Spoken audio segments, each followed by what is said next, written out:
In 1967, at John Brown's yard in Glasgow, a newly built ship launched a remarkable 40-year love story. The QE2 captured the heart of the nation. An empress of the seas, she became a great British icon and the most famous liner in the world. The marketing slogan in the 60s when this ship came out was, "Ships have been boring too long." The QE2 has got the most magnificent bow profile. The ship has got extremely elegant hull lines. The QE2 was state-of-the-art design and technology, and she quickly established herself as the stylish and fashionable way to cross the Atlantic. It was like right at the cutting edge, and rather than being like a vintage piece that you'd see in some Austin Powers movie, it's cool 60s as opposed to cheesy 60s, and that's the important thing. She was so cool that the top stars of the day couldn't get enough. They all wanted to be seen on the QE2. Pure scale, pure engineering, pure grace, pure balance, a floating piece of symmetry. I don't think you can help but feel proud to be British with something that is so beautiful, so iconic. So to be on board the Queen, I should have been living in steerage, but there I was in first class, and I loved it all. The legendary lady has established some impressive records during her 4 decades of service. She has sailed more than 5.5 million miles, carried more than 2.5 million passengers, and crossed the Atlantic a staggering 800 times. She has also survived terrorist threats and war. She'll be sadly missed by a lot of the people who went on her, certainly the boys who sailed on her to war, because it holds our last real abiding memories of our friends. Timewatch joins the 2,700 crew and passengers on board as the QE2 leaves Britain for the last time and glides gracefully into retirement.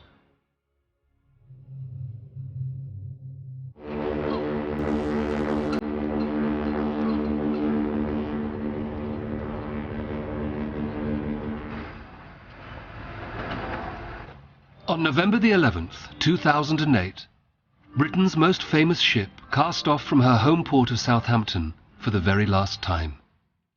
The QE2 has been in and out of the port over 700 times in her 40-year career.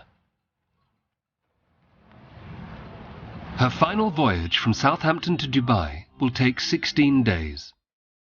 Calling at Lisbon and Gibraltar, then across the Mediterranean Sea to Rome and Naples. From there, she'll head south to the island of Malta and on to Alexandria in Egypt, before negotiating the Suez Canal one last time.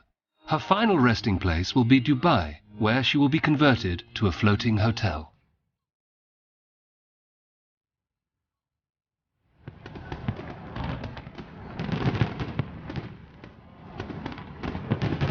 Tickets for the final voyage sold out in just 35 minutes.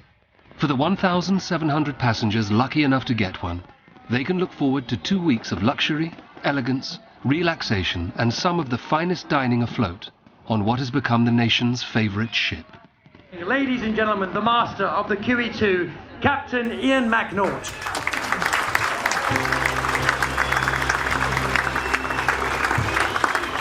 Thank you very much, ladies and gentlemen, and welcome to the Queen's Room. But as always on QE2, it is my personal pleasure and privilege to welcome you on board for this final voyage. What a great send-off from the city of Southampton. I hope you enjoyed that. Not a dry eye in the house, I think. A very special evening indeed, and a fitting end to the last home port call for this ship. Anyway, on behalf of not just us here on the dance floor, but all 1,000 who make up the ship's company of this most famous ship in the world, all I'm going to say is enjoy this great ship, because there never will be another one. So enjoy it.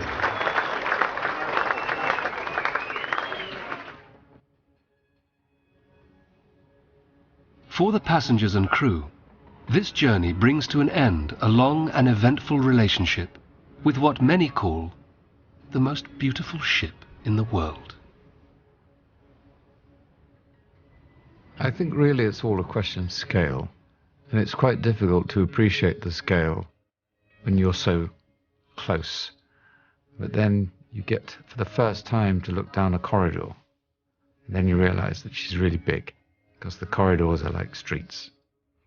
I think it's one of the post-war symbols of Britain. It ranks as one of those things that people recognise and stood perhaps a little taller when they saw it sailing across the world. Ooh, look, the QE2. Probably the most important word that for me sums up the QE2 is glamorous. So I walk on and it's like putting on an old pair of slippers. You feel comfortable with it. Probably because we're our way round. And but we know everything about the ship, or a lot about the ship, perhaps more than some people. But I always feel at home. What is special about QE2 is, of course, its mystique. It was actually built and formed in a period when there was still a great deal of romance attached to the transatlantic liners. People feel personally involved with the ship. For some reason, there's like a magic spell cast upon them when they come here. It comes over everyone.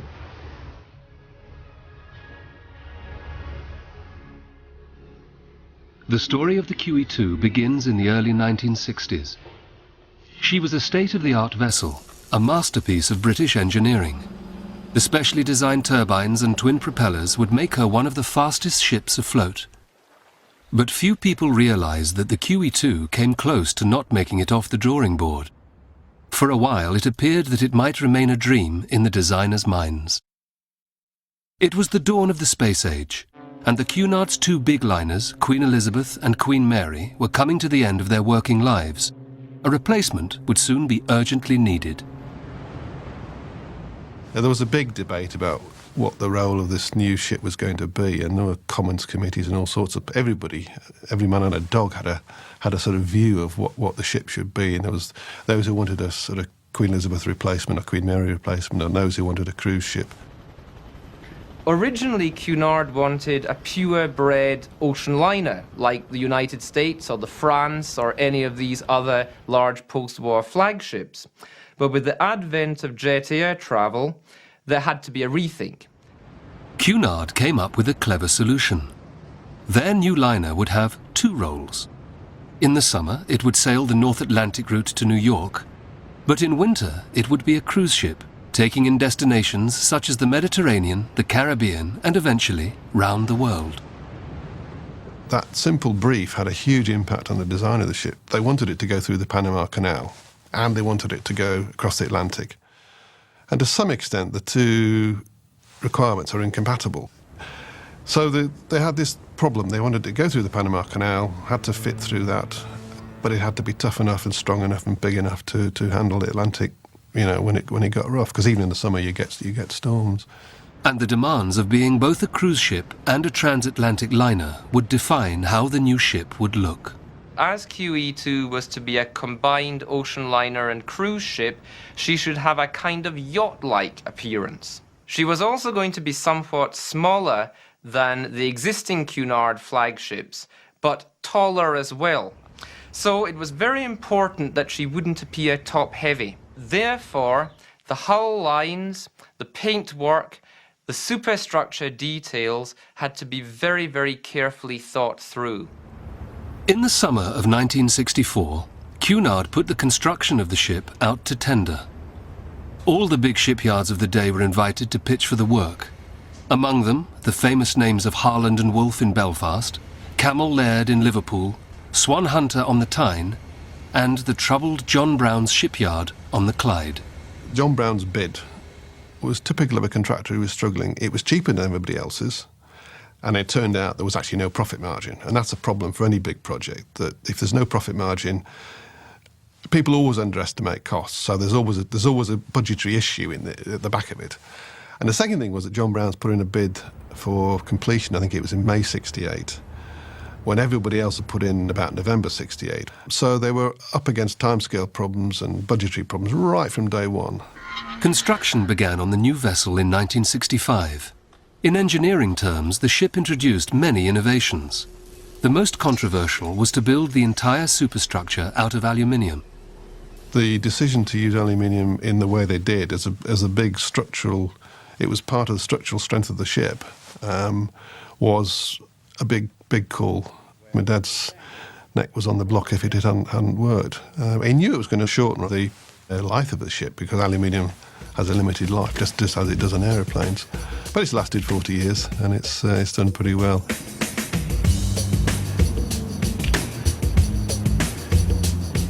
But it wasn't just the radical use of new materials that caught the imagination. The ship was designed to take people's breath away. The QE2 has got the most magnificent bow profile.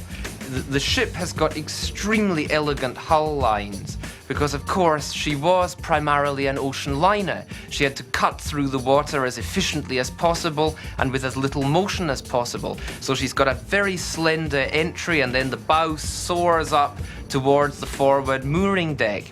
She's got a whale back above that. That is to say that the lines of the bow sweep up towards the superstructure, creating a kind of knife-edge shear, which gives her a very dynamic appearance. She is very symmetrical. The proportions are brilliant. However she was designed, and I'm sure it took years of preparation, the lines and the symmetry, they do hold you, they are pleasing, they put you at ease. With symmetry, it's a way of nature saying all is well with the world. The wonderful thing, I think, about the QE2 is its shape. It's immediately recognisable, and it immediately says cruise liner, as opposed to so many of the holiday cruise ships, which really are just floating tower blocks. Whereas the QE2 had those beautiful lines, the kind of lines that you could quite see a yacht designer sitting down at a desk, drawing what for him or her was the perfection of shape to cut through the water.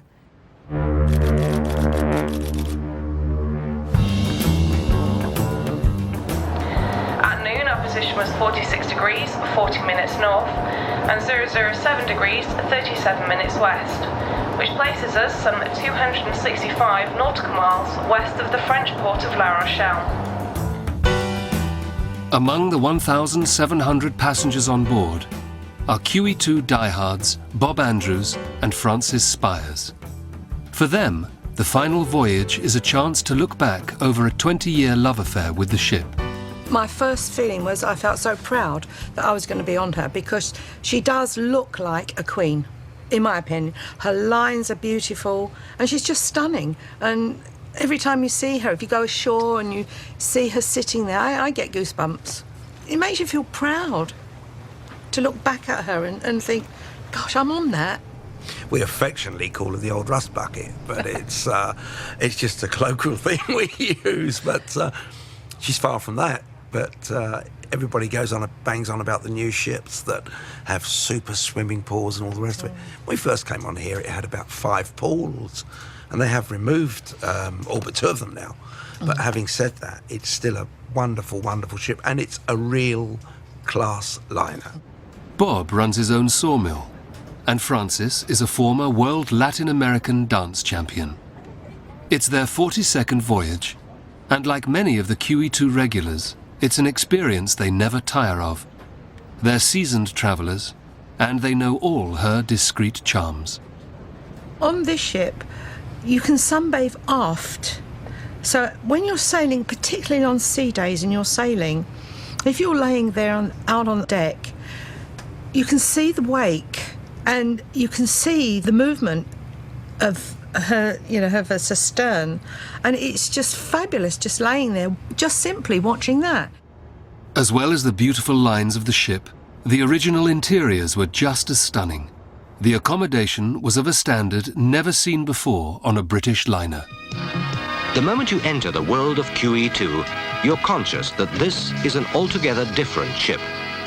There's colour,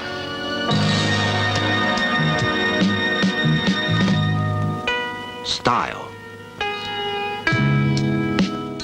We associate cruisers with middle-aged cheese, you know, and with some kind of cheesy, easy-listening crooners being on it.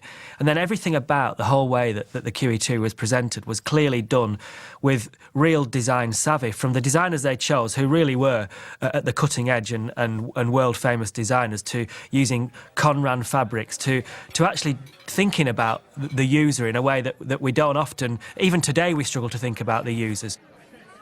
This ship was a radical change. It really was a ship of the 60s, and the marketing slogan in the 60s when this ship came out was, ships have been boring too long. And there's the picture of the QE2.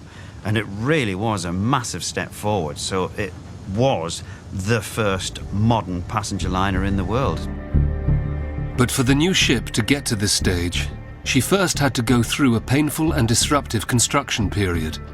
Delays, strikes, and technical challenges made for a painful birth. There were a lot of difficulties at that yard at the time. There were a lot of difficulties in the British shipbuilding industry. First of all, there were so many different trades, and there were a lot of minor labour disputes, and when one trade was in dispute, the other trade couldn't get at the work they were supposed to do, and that sort of thing. Furthermore, I think one has to recognise that many of the men knew that when the ship was finished, there wouldn't be any more jobs. John Runs didn't have a very big order book, and they were not anxious to finish the job. The shipyard admitted in early 1967 that the new ship was already 6 months behind schedule. In the summer of that year, all the major trades working on the new ship went on strike. It was disastrous for Cunard and for the government. I remember going up at 5 o'clock one morning in the shipyard, and some question of absenteeism had raised, and one guy shouted at me, well, if you had to work in the cold early in the morning in January with no covered place to work doing your work, you'd have the same problem. And it was a very valid point, you see. The trade unions were made up of very, very skilled people and were treated, well, really ignored, or when anything happened, oh, they were the cause of the trouble. And it made me very angry, that. What people don't realise or don't emphasise, QE2 was built by the workforce. It wasn't built by the managing directors. It wasn't built by the bank. It wasn't built by the government. And these guys are the most highly skilled people in the world. And very little reference has been made in the coverage to the steel workers, the welders, the shipwrights, the people who actually built the ship. Despite the setbacks, the new ship was launched on September the 20th, 1967. Launch days were like Hogmanay. When QE2 was launched, there were parties in the streets. People were simply delighted that they'd got the ship to the appropriate level of completion for launching on time. Now, up until that point, she was known under her code name of Q4. And there was great anticipation as to what the ship would eventually be named.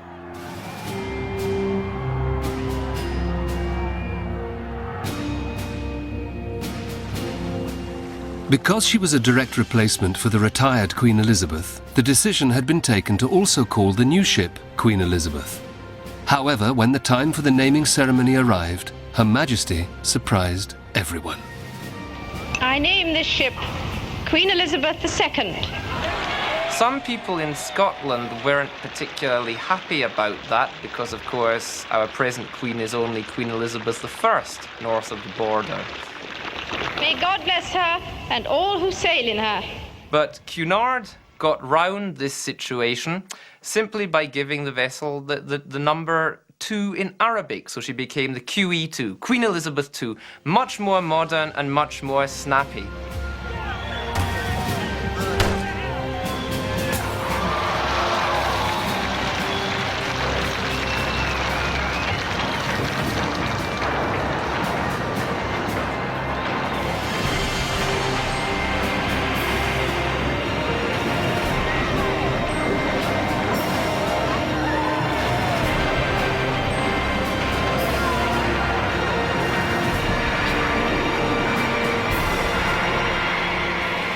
As the newly christened QE2 slipped into the Clyde, she carried the hopes of Cunard and their attempts to revolutionise the passenger liner industry.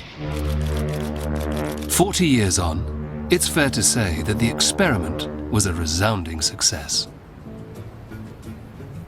Very good morning, ladies and gentlemen. This is the Officer of the Watch speaking from the bridge. This is to advise all passengers on the open decks that in approximately 2 minutes' time, the ship's whistles will be sounded to indicate noon.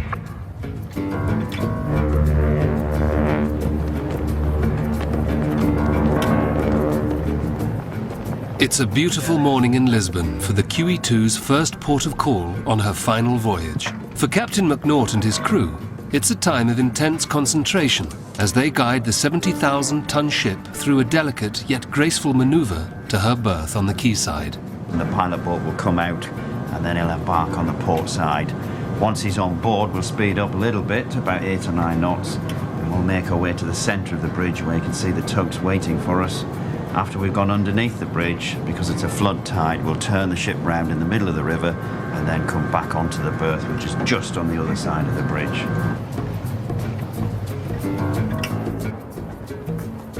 The master of the QE2, Captain Ian McNaught, has been with Cunard for nearly 22 years. He's been the ship's captain since 2003. There is no day when you think, oh gosh, I wish I wasn't here. I don't think that ever happens, to be honest. So I think people do hold this ship in great esteem and in great fondness as well. And they've seen it from its birth, and here it is at the end of its working career as a liner. So I think there is this nostalgia for it. Each time QE2 puts into port, it's a big event. People all over the world are attracted by the beautiful lines of the ship. And it's always been that way, ever since her first transatlantic voyage to New York back in 1969. She made that first crossing in just a little over 4 days, and a flotilla of small craft were waiting to greet the new Queen of the Seas as she was escorted to her berth. New York Mayor John Lindsay declared it QE2 Day in the city, and the love affair with this beautiful ship had begun.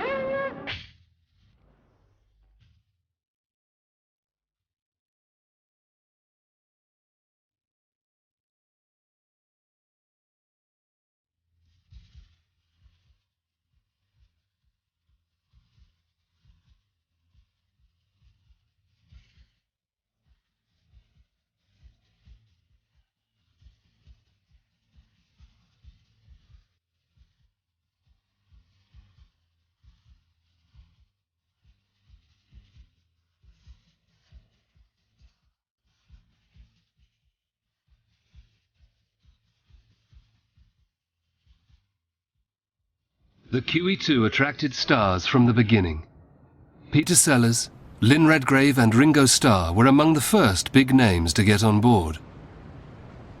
Later, David Bowie, Rod Stewart and Hollywood legend Tony Curtis all sampled the QE2 experience. I enjoyed the ship itself. I remember going on little tours of it. We'd be in the hallways of the corridors, a topside in first class, beautiful finished wood and, polished every day. And then we'd go into one section with, went down some stairs, then another hallway, then some more stairs. And the next thing you know, you could tell the difference of the class. It's quintessentially English. It's almost snobby, in the sense there's a deck for people who pay a certain amount of money, a deck for people who pay, and then below deck. Whereas if you go on most modern liners, you all dine in, 6 or 7 dining rooms, but they're for everybody. So in that way, it's a very British ship. The upper classes, the middle classes, and the lower classes, they clearly still believe in. However much you laugh about it, they still believe in it. One of the things that created the passion on QE2 by people who've been repeat visitors from year in and year out is the fact that when they went on board, it was like joining a family. And they had this remarkable ability for either knowing your name or quickly remembering your name. So they would greet you as though you were coming back into a rather exclusive club. That's what it was in many ways. I don't think you can help but feel proud to be British with something that is so beautiful, so iconic, so perfect every way. I mean, from a passenger's point of view, there are so many things that made the QE2 perfection. From an engineer's point of view, it made it perfection. We did something that was very, very special. The man charged with ensuring that all the celebrities who sample the pleasures of the QE2 have a 5-star stay is hotel manager John Duffy. Good evening. He has been on QE2 for 27 years.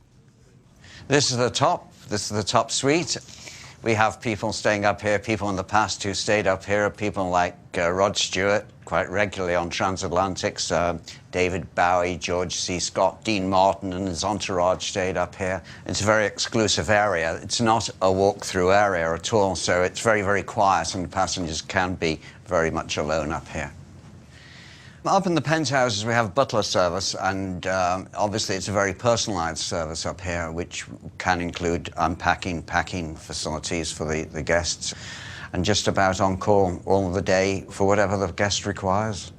If we go through here, obviously a private dining area if guests so wish. And up the stairs here, we have a lounge area and a winter garden, and out to the forward balcony. The ship itself is so loved by so many people that going around the ship you can feel how the passengers are feeling very sad at this time as it's going. This is where they've always come to for their vacations, for their holidays. Some of them even, it's been their winter home. They've done the world cruise year after year after year. And the fact that it's going is very emotional, really, to these people.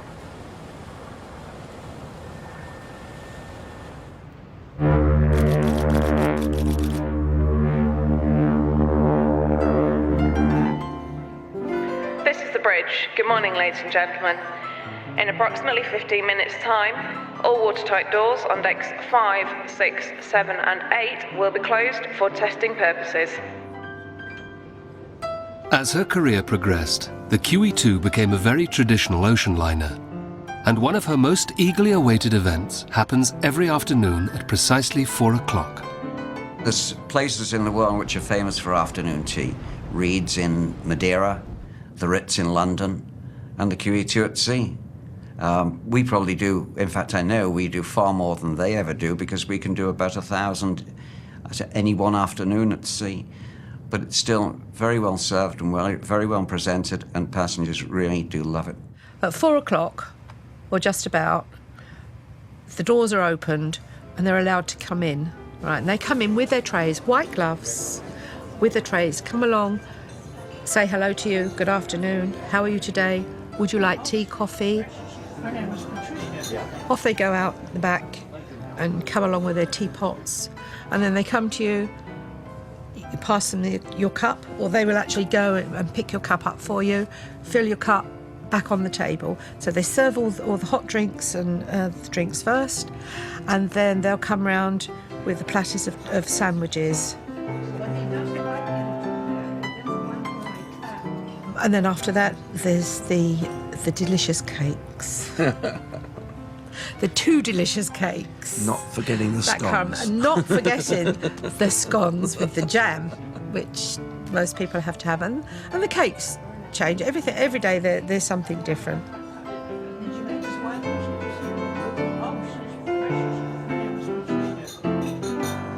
Their job is to make you relaxed and at ease and to enjoy the whole afternoon tea experience. Although life on the QE2 is all about elegance, grace, and endless pampering for the passengers, it hasn't been like that through her entire career. In 1982, life for the ocean liner changed dramatically as she received a signal to return to Southampton for a completely different sort of mission. Your vessel, Queen Elizabeth II, is requisitioned by the Secretary of State for Trade under the Requisitioning of Ships Order 1982, and you are accordingly required to place her at his disposal forthwith. 6 weeks into the Falklands conflict, with the country relying on her speed and potential as a troop carrier, the QE2 was taken out of commercial service and sent to war.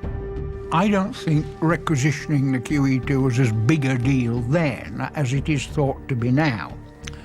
But it still caused some comment, not least by Margaret Thatcher. She, I think, was rather surprised and not perhaps best pleased when she discovered that the military felt that they hadn't got enough troops down there. She'd always been worried whether we would have enough troops and equipment to do the job.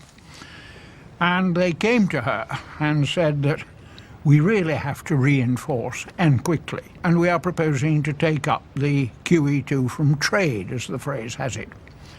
She does say, actually, in her memoirs that she did query whether it was wise to send such a prominent and well-known, and indeed you might say beloved ship, down on a military mission. All future sailings were cancelled by Cunard, as there was no way of predicting how long the conflict might last. Work began immediately on transforming the famous ocean liner into a troop ship. They chopped big parts of the stern off to accommodate helicopter landing platforms, which were lifted on and welded in place. On the foredeck we had a helicopter landing platform as well. We loaded hundreds and hundreds of tons of ammunition down in the foredeck. We built a secret radio room for the intelligence reports coming in from Whitehall. We covered over the carpets with hardboard, took a lot of the valuables away. They even took the caviar away. I don't know why they did that, but they did. 3,000 soldiers boarded the QE2 for the journey to the South Atlantic. Some of them would not return. For others, it would change the rest of their lives. I can't actually remember the point at which we found out we were going to be sailing to the Falklands on the QE2, apart from when we arrived in Southampton and there was this huge ship, huge in terms to us because we'd only been involved with military ships at this point, and we'd never seen anything of the size or of the majestic beauty of her. She really was a lovely ship to behold.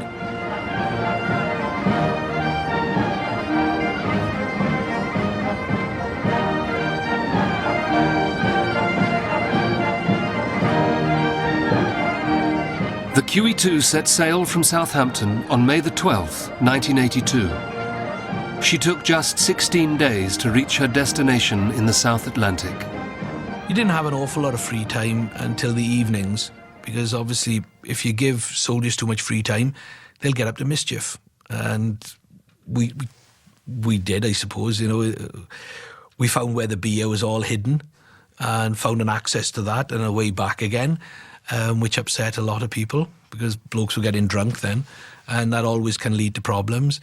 But on the whole, our time was filled and we were never really that bored. And we had a pretty good time going down. More than 70% of QE2's crew volunteered to go with the ship. Used to serving passengers, they now found themselves going to war. I think the Argentinians were looking for us, definitely. As luck has it, when we moved on down to South Georgia, a lot of cloud and fog came in, so we were lucky that we weren't seen from the skies. And we wasn't allowed to use radar, because then we could pick up the radar signal and recognise who it was. So we actually went through ice fields without radar.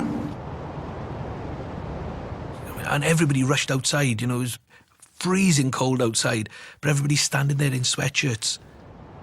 You're just looking at these wonderful, they're almost these ice cathedrals, and they were crystal blue. It was just spectacular. And you sail through in mill pond calm, and the only thing that was making waves was us. But the reality of the war left those in charge under no illusions as to just how serious a target the QE2 was. I'm sure that if the Argentine had sunk, and if they could have done, my guess is they would, but I don't think they had the resources once the Belgrano had gone. If they could have sunk it, then they would have received a boost. But that was the risk that had to be taken. As the QE2 neared her destination, the war raged in the South Atlantic. In a 4-day period towards the end of May, 3 British ships, HMS Ardent, Antelope and Coventry, were all sunk with heavy loss of life. It was now time for Simon and the soldiers from the QE2 to play their part in the conflict. We got the shout, everybody back to their rooms, get your kit together, and then we were told we were disembarking. We were going to be jumping off the QE2, which is easy when it's going like that. You judge jumping down onto something coming up to meet you is relatively straightforward. Doing it the other way around, jumping off something, going into another vehicle, totally different. We had rucksacks, military parlance, Bergens, and we jumped through the door, and the idea was to catch hold of this big rope strop that was hanging down and swing yourself in, no problem. But I missed that, and it caught the back of my Bergen, and it threw me back out the doorway. And, there's one of those moments when your life starts to flash before your very eyes. And this wonderful big Marine who was standing there, I have no idea who he was, he caught hold of my webbing, and he pulled me back through the doorway. And it was at that point that I was willing to French kiss a Marine. Never before, never since, but it was at that point. It was a very nervous moment because there was no way I would have survived. I'd have gone into the water. We had 3 minutes maximum in those freezing waters, would have been dead. 3 weeks after arriving in the Falklands, Simon Weston was caught up in one of the worst attacks on British soldiers during the conflict. The troop ship Sir Galahad was bombed in Bluff Cove. Simon suffered 49% burns and very nearly died. It was just a very, very poignant moment of history for Britain, because it was our land, fought for, and the war was won. And I just think that, the QE2's part in it was immense. And she'll be sadly missed by a lot of the people who went on her, certainly the boys who sailed on her to war, because it holds our last real abiding memories of our friends. So the luxury liner returns from war, carrying hundreds of survivors from 3 British warships sunk in the South Atlantic. Just as she was the perfect solution for getting troops down to the war zone, the QE2 also became the ideal way of getting some of the casualties back to Britain. The world's most famous liner had survived the war and was now on her way home. On the 11th of June, as she passed the Needles Lighthouse on the Isle of Wight, the Royal Yacht Britannia came alongside with the Queen Mother standing on deck to welcome back both the troops and the ship. It's absolutely incredible to have the Queen Mother sort of come up the river with us on the Royal Yacht. It doesn't normally happen.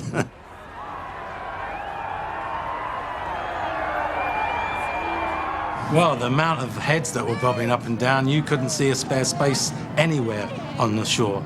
It was completely covered with bodies and heads and waving flags. I mean, it was really outstanding. Shortly after returning home, it became apparent that the QE2's exertions in the South Atlantic had taken its toll. After the Falklands War, of course, she had severe mechanical problems. During her Falklands service, she'd been driven exceptionally hard, and by the mid-1980s, she was somewhat unreliable. She suffered numerous mechanical breakdowns. So the decision was taken that she should be re-engined instead as a diesel-electric ship.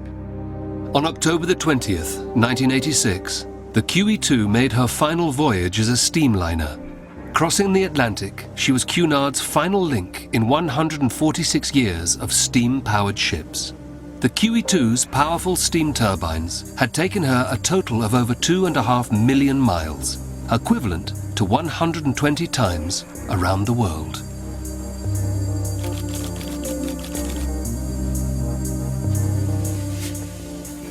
We are currently on a course of 110 degrees, making good a speed of 25.5 knots. And throughout the rest of the day and evening, we expect to maintain our current southeasterly course, making our way across the southern Mediterranean towards Egypt and Alexandria. As the QE2 makes her way south across the Mediterranean Sea, the busiest part of the ship is in full swing. The kitchens on the QE2 turn out a staggering 7,000 meals a day, prepared by over 100 chefs. It's amazing, how smooth it goes. There's no screaming, no shouting. We do not shout and scream here. It's the wrong way to go. Everybody's concentrated. You need something. There's the sous chef here, then the order comes in, the vegetable, then comes this, then comes the meat, then comes this, and moves on, and then it goes out there. So you have a flow. Flow is really a line service. That's what we do. Doing 7, 8 as a chef, it looks like a very well-organized chaos. But that's what it should be, you know.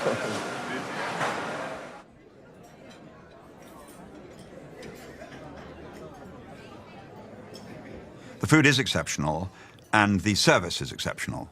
You're served by the same person who takes care of you, and you, over a period of, say, 2 weeks, or it might be 10 days, you really get to know. And it's more like a family. You're all part of a big family.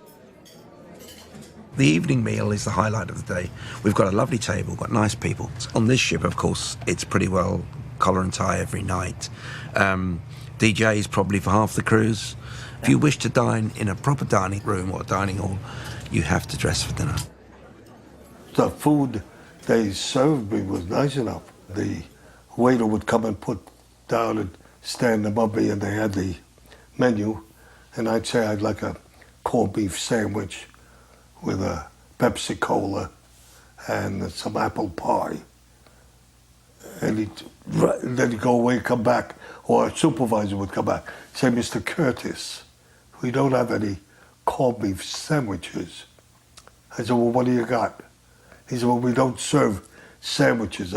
So, you know, each time I went to sit down, I made a little game of it, and they enjoyed it, and I did too.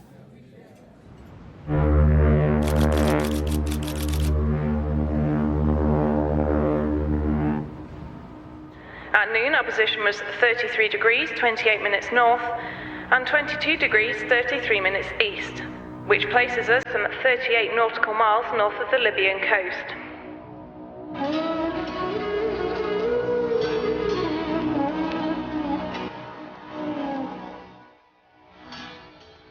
One of the highlights of the QE2's final voyage to Dubai is negotiating the Suez Canal. She begins her slow passage at dawn as she makes her way from the Mediterranean through to the Red Sea. It's just over 100 miles long, so it's a leisurely trip that takes most of the day. Well, good morning, ladies and gentlemen. This is the captain speaking from the bridge, and welcome to the Suez Canal. I'm pleased to say that having made good speed on passage from Alexandria and arriving promptly at the canal limit at 2:30 this morning, we were given permission to join the first southbound convoy of the day.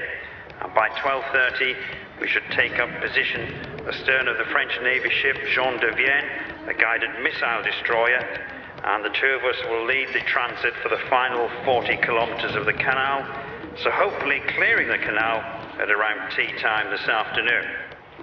We will, of course, update you on our progress should anything change later on in the morning, but for now, enjoy the scenery of the Suez Canal.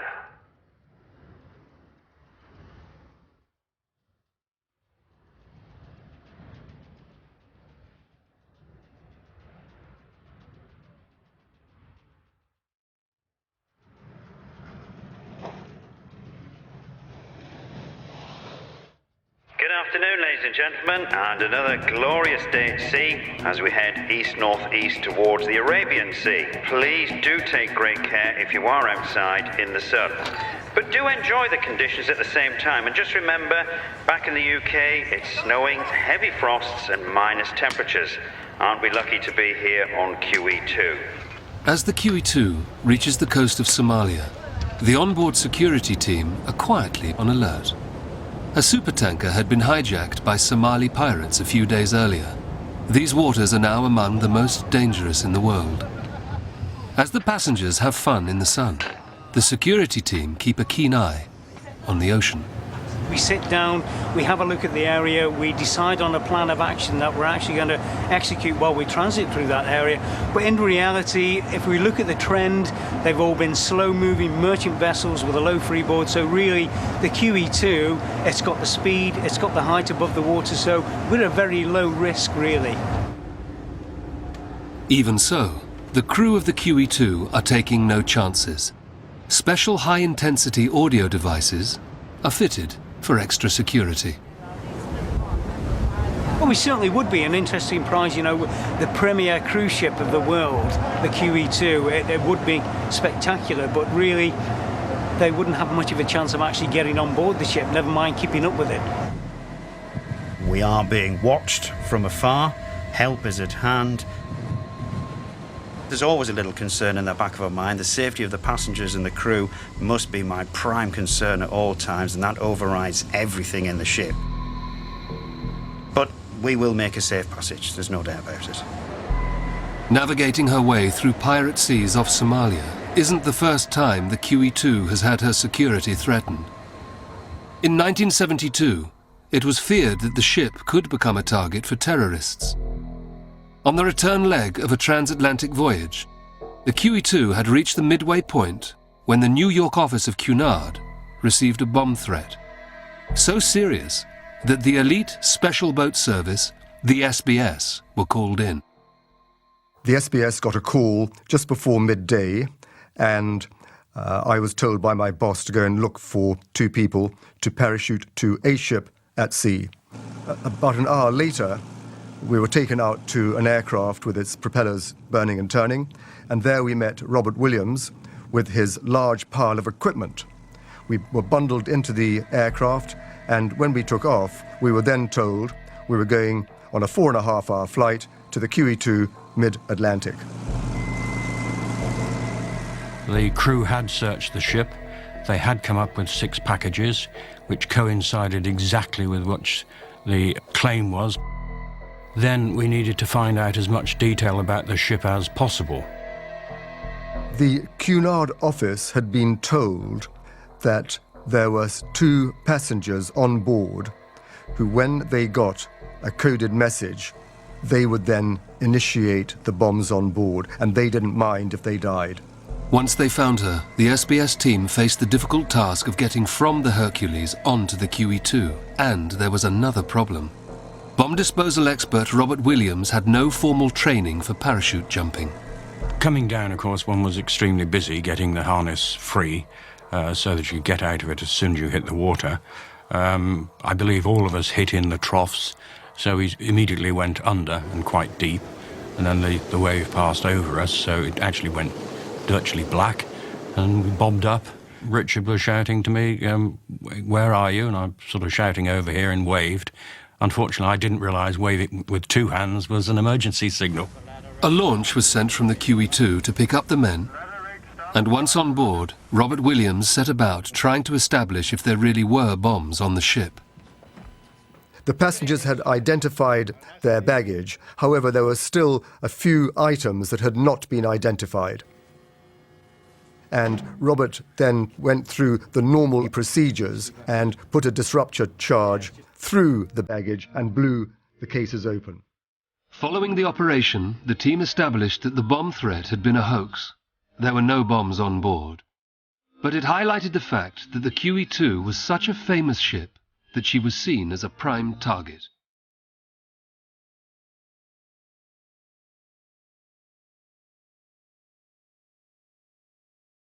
Back on board the final voyage, the passengers are preparing for the last leg of the QE2's amazing 40 years at sea, before she begins her new life as a floating hotel in Dubai. I always feel sad when I have to get off the ship because I just don't want to get off. End of story. You know, never have. From when I first came on here, I never want to end the holiday on here. I just don't want to get off her. I just want to stay on here forever. So I'm going to feel even worse. I don't know how I'm going to feel. I know I'm going to be very emotional. It's been part of our life, part of our heritage. Let's have a check, make sure you're all right. It's another era, isn't it? You know, we're moving into a new era of cruising. We're losing, I think, the greatest cruise ship ever. It's not just a ship to us, it's A way of life. Oh, yeah. Yeah, it is. Our second home. As the QE2 makes her way to Dubai, there are 2 other Cunard ships plying their trade around the world's oceans. The Queen Mary 2 is the flagship that has taken over QE2's transatlantic tasks. The other ship is the Queen Victoria. And they'll be joined by a further cruise liner, the new Queen Elizabeth, in 2010. She'll be a true Cunard Queen. She'll be designed reminiscent of ocean liners of the past, but with all the modern conveniences of a new ship. She'll have double and triple height spaces, elegance and grandeur, wood and mosaics and marbles, as you'd expect. She'll be a sister ship to Queen Victoria, but with some differences to give her her own personality. And she really will be another Cunard Queen.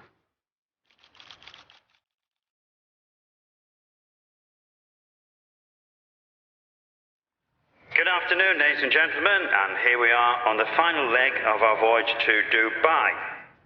It is exactly 40 years to the day that this ship put to sea, and wherever you sail in the future, I do hope you take special and happy memories of this great ship. And on that note, I shall wish you all a great stay in Dubai and a safe onward journey back home. The QE2 has carried millions of passengers around the world in grace and style. After 40 years' service, the time has come to say goodbye. As she approaches her final destination, she is escorted into Dubai by a Royal Navy frigate, and, just as on her first voyage, a flotilla of admirers. The QE2, for me, the memory will be elegance, style, class, and not all of the liners manage those three. I really enjoyed it. My father had a tailor store. We lived in the back of a tailor store. It's very primitive. So to be on board the Queen, I should have been living in steerage. But there I was at first class, and I loved it all. I think the minute you walk onto the QE2, you get this feeling of glamour, of being cosseted, of, if you like another era, there ain't another one like it. There isn't going to be another one like it. It's very, very special.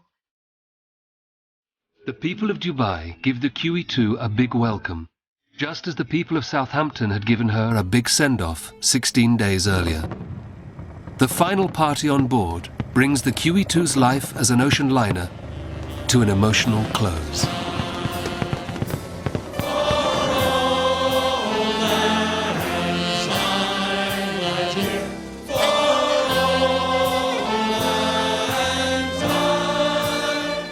The day has come. She has served her purpose, and she's served her purpose very well.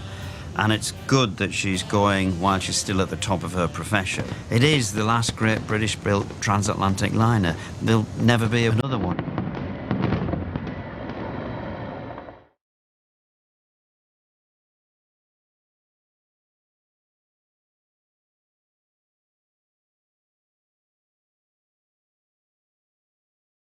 For Captain McNaught, there remains one final duty.